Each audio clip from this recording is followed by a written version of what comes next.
Alright, I think I'm onto something right now.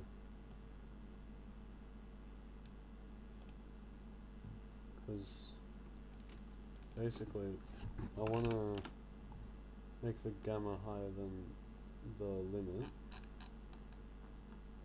And if we hook a couple functions, it should be able to go above. You know, let's see what happens. No, caps at 280. Right? So we're gonna hook the function so that it doesn't cap at 280 and see what happens.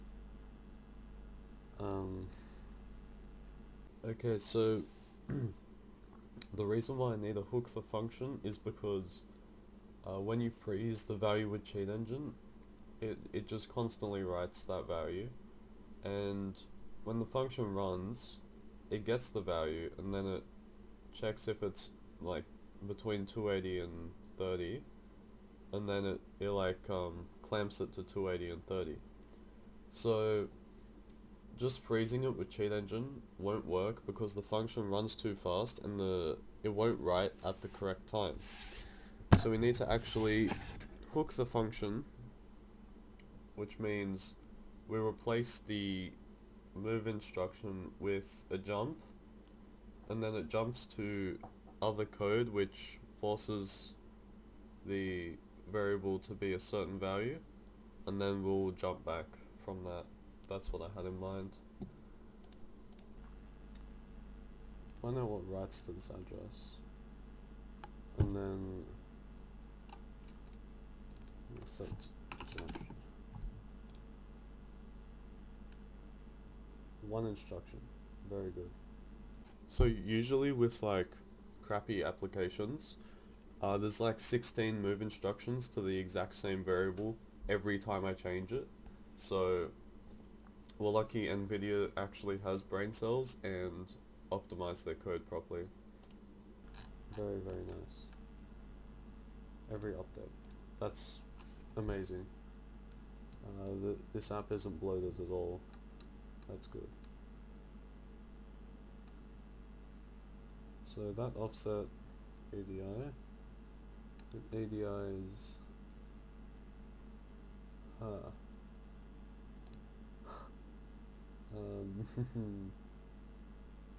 is there a code cave anywhere?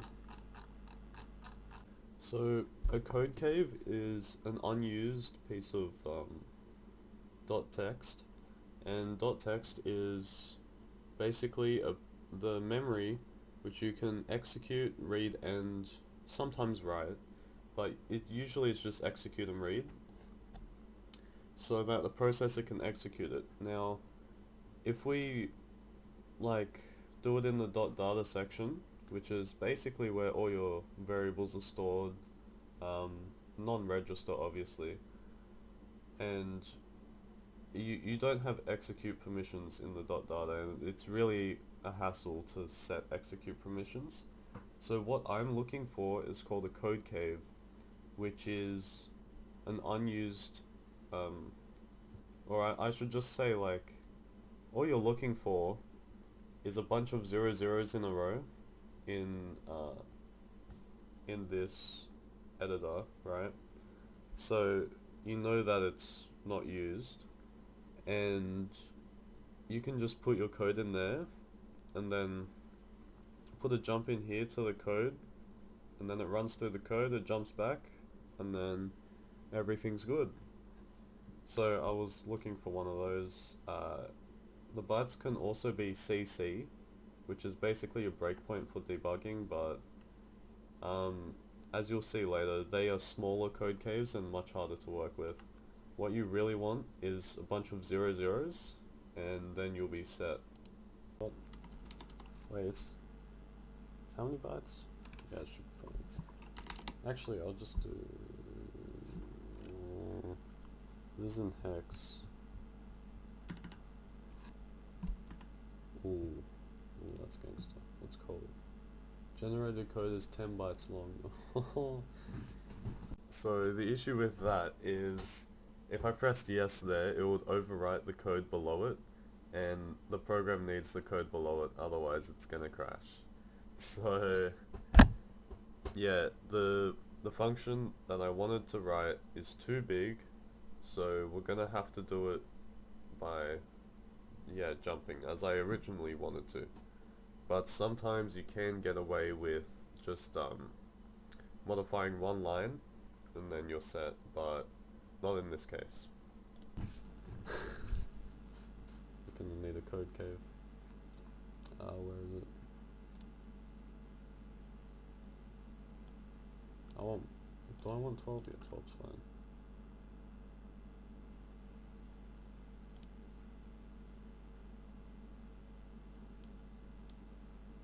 Now,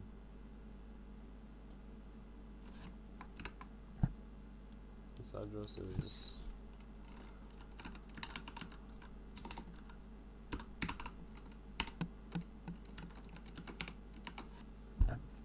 D4A, and that's the move instruction.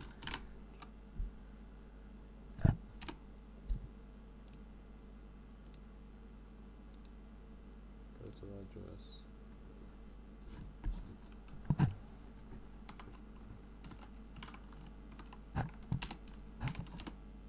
This. I'll do this. So.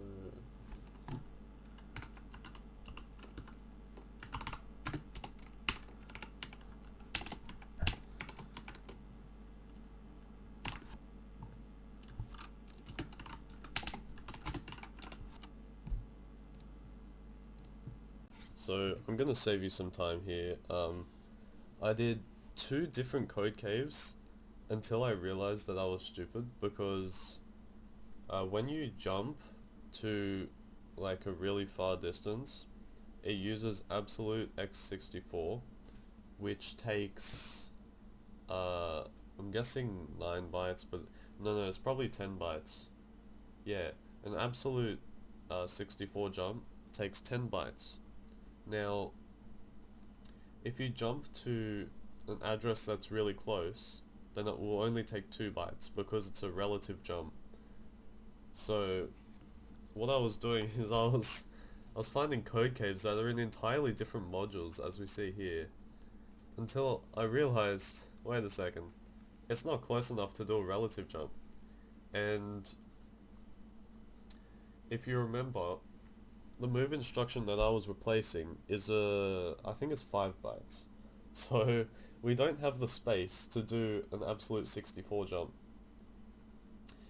So basically, I eventually found a code cave that was small, but it was very close to the move instruction. So I could do a relative and it would fit in the code. Yep.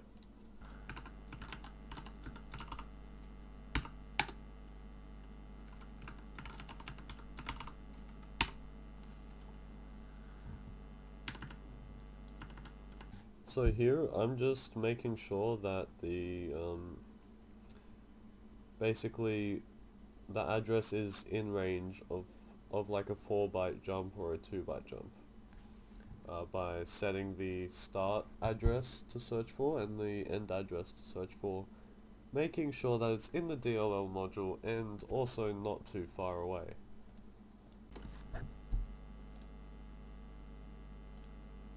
Now we're getting somewhere. So there's a lot of CCs. Yeah. Alright, let's go to this. Now we should be able to relative jump from this, so that it's not absolutely crazy. Short relative jump.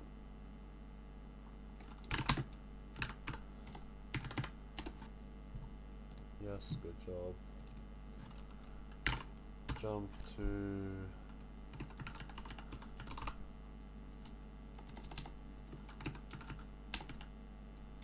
this bus.dll.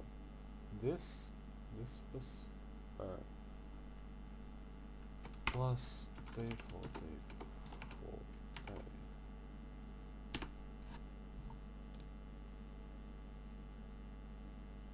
Hold up.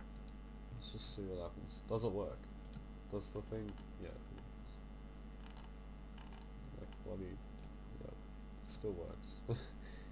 If it works, everything's fine.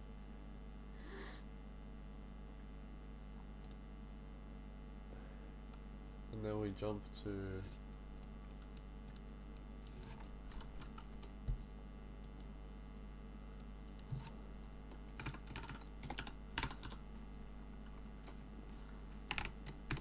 oh, that's actually far. I didn't know that it was that far. Oh well, see what happens.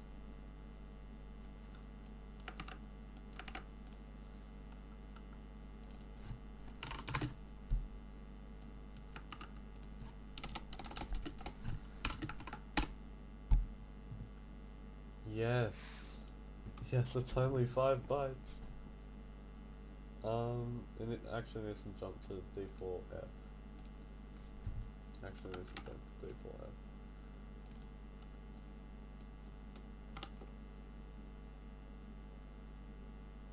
Whoa, whoa, whoa, whoa. Okay, jump.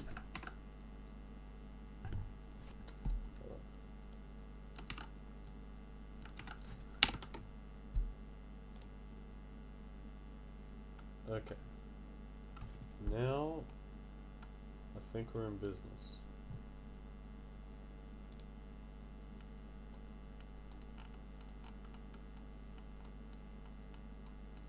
It doesn't go to 1. So the problem here was, I set ADI to the value that I wanted, but I didn't actually set the variable to the value that I wanted. Because the move instruction sets the variable to ADI, and so I've set ADI, but I forgot to set the variable to it, so that's why it's not working here. Well, I've screwed something up, which is a good sign. It just doesn't go to 1 anymore. ACX and EAX, what do they equal? Set a breakpoint. Set a breakpoint. Okay, so what I just did there was I set a breakpoint, which means the program's gonna freeze when it hits the compare instruction, and it's gonna tell me what the registers are. I was just curious, I wanted to see what it was actually checking, and yeah, setting a breakpoint's a really easy way to do it if you're lazy, unless you want to read the entire function and see what ACX is, and it's just boring.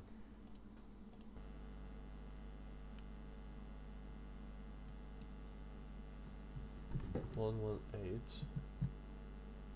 1E.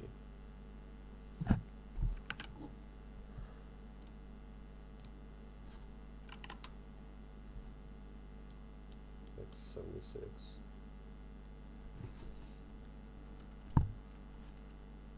Wait, I'm so dumb. Alright, 280. That's the cap. That's interesting. That's really interesting. 1E. That's the minimum. Okay. That's cool. Compare ECX and EAX. And if... Wait.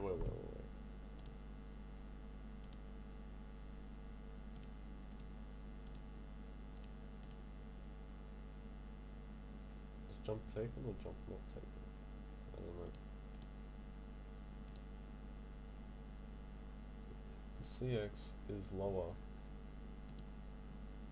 Jump near, if not less. But it is less. So... when will it not be less? So we need to actually change RDI. Or ADI. It's really ADI. Look, it was really late when I did this, and me finding out that I had to change ADI was nothing new. I was trying to change ADI the entire time. Oh man. Anyway, yeah, it was really late when I did this, so yeah, if you picked up on that, then yeah. Also, ADI is it's the 32-bit lower half of RDI, and RDI is 64 bits. Just a heads up.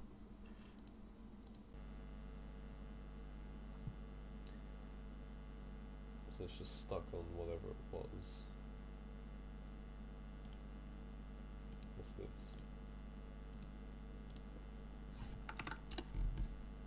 Yeah, that's enough. Alright, so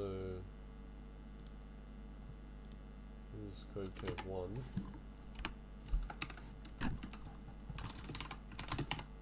Code cave 2.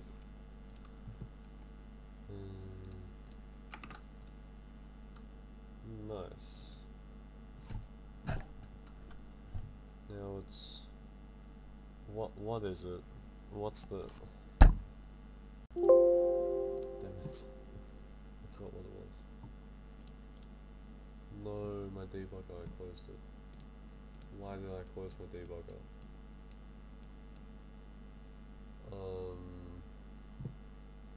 Now I don't know what the actual thing to set it was. Wait, yes I do. Okay, good. Good. It was something... this.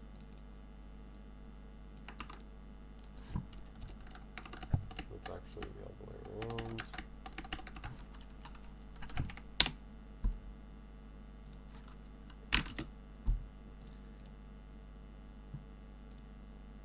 And with those two code capes,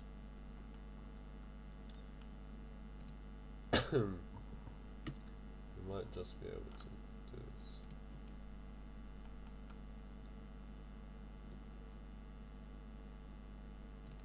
Actually, I wanted to jump to the next code cave.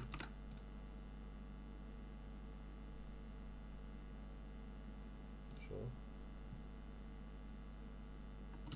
And then here, it jumps to here.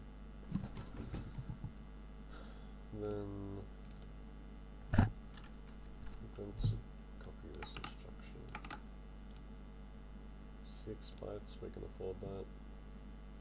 And 4 bytes. Is that enough for bytes? Or do I have a dedicated code cave for jumping? I think we have a dedicated code cave for jumping. What's this?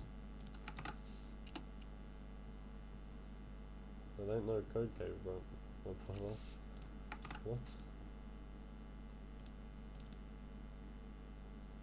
Yeah, that's one. Then we jump to this. 2 bytes instead of 5. 1 byte short.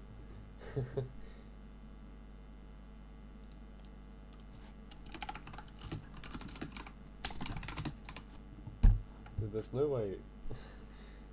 Like, there's no easier way to do it. I'm just 1 byte short, man. Just give me another byte. Alright. At the end of this, jump to this. Yep, good. Follow. Here we just jump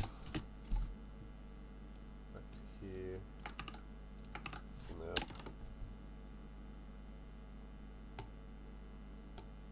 So, this might be obvious, but it might also not be obvious.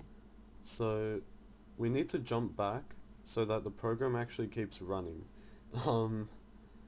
Like, for me, when I was doing my very first hook, I kind of forgot about that part, so it's just something to remember. You always have to jump back and return execution flow. Yes, bro. Oh my gosh.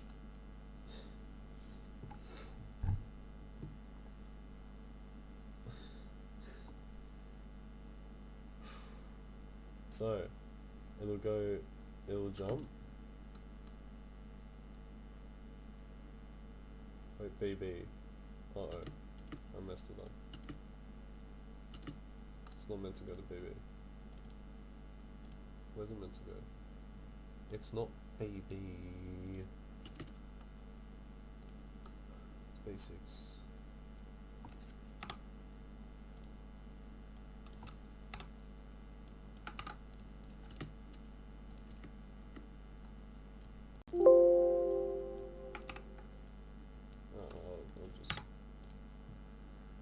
26.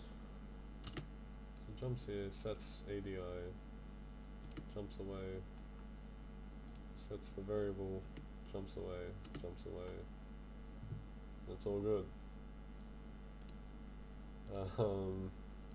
Let's hope this works. Oh my. You can't see it, but it is working. That's it.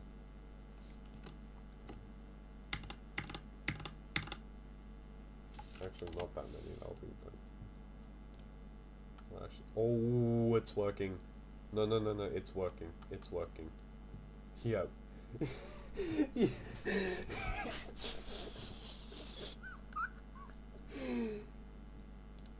It's working, bro. I can't see. Oh yeah, I can.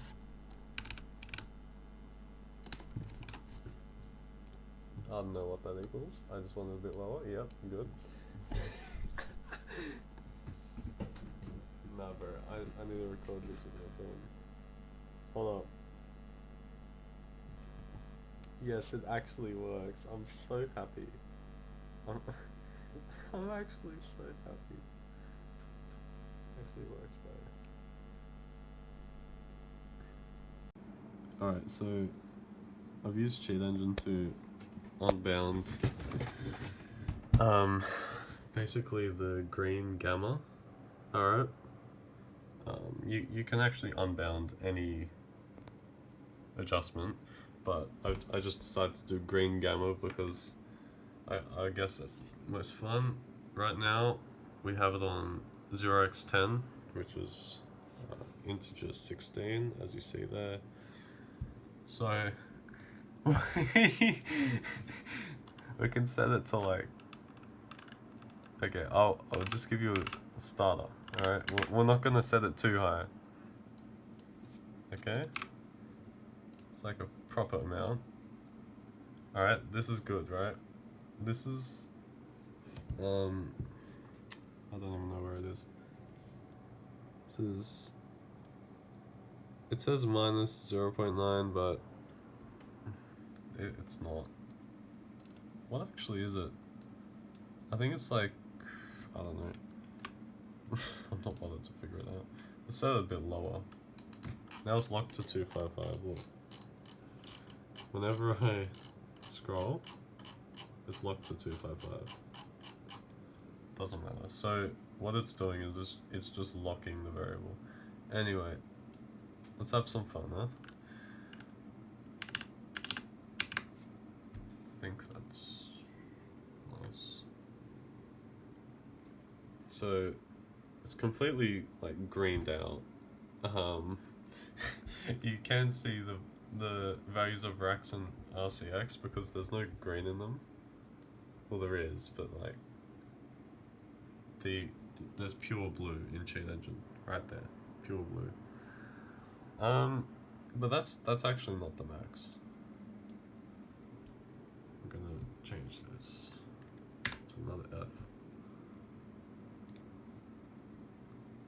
One more time. Yep.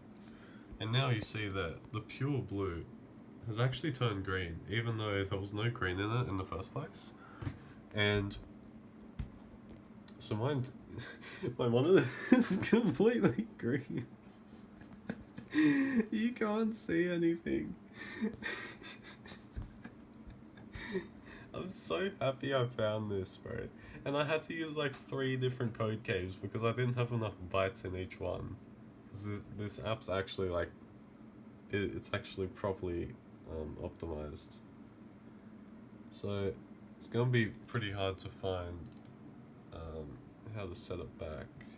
You can't actually see it on the camera, but I can see it. Just barely. And I'll cut off a few F's. Where's my mouse? Oh no. I'll just press enter. Where's my mouse? I'm not seeing it. I see it. Okay. We're back.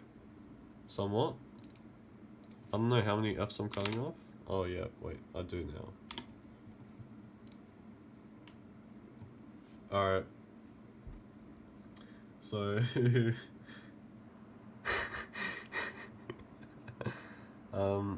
with this, I guess I could just disable colors, because what I originally wanted to do is remove all the red and blue from my screen, but this thing has bounds.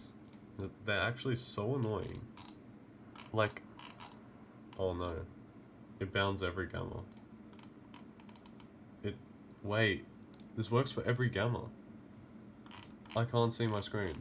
Just wait. I thought it was only for green. No. Okay. This is this. So if we just set it to 0, set gamma to 0, what does that do?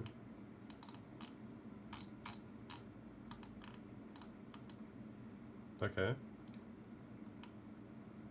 Oh, that didn't quite disable green, but I don't want to disable green. Let's just slap that up a bit. Yeah. Alright, now we're gonna disable blue. See what happens. Well, it's not fully disabled. Isn't that nice? On the camera it looks really monochrome, but for me it's really green.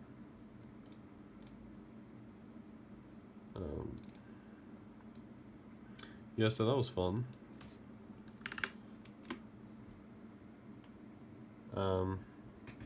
This is why you learn assembly, guys. This is this is what you get to do when you're reverse engineering, completely greening out your screen. What a good time that is. Look, I can't even see the box when it's highlighted. Like, I can't see what I'm writing. I'm actually so proud of this. Like, immeasurably proud.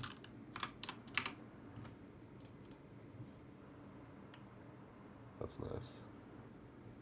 And you notice when we change the code, it doesn't actually change it straight away, but we have to make the function get called, because what we're doing is we're patching a function and forcing the gamma to a certain value. So that's what it's doing. Anyway, see y'all.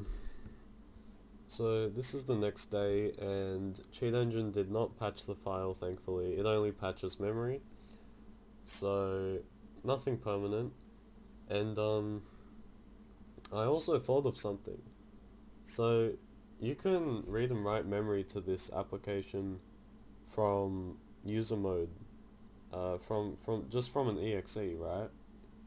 So that means you can actually, like, pretty much effectively disable the monitor if you set all the gammas to max, like FF, FF, FF, FF, and the user will not be able to see. So you can disable the monitor from ring 3, from user mode, just by changing color settings. I thought that was pretty cool.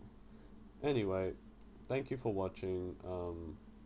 This is my only really edited video. I edited it because there was so many dead parts in it, it was just sad. So, yep, see you later then.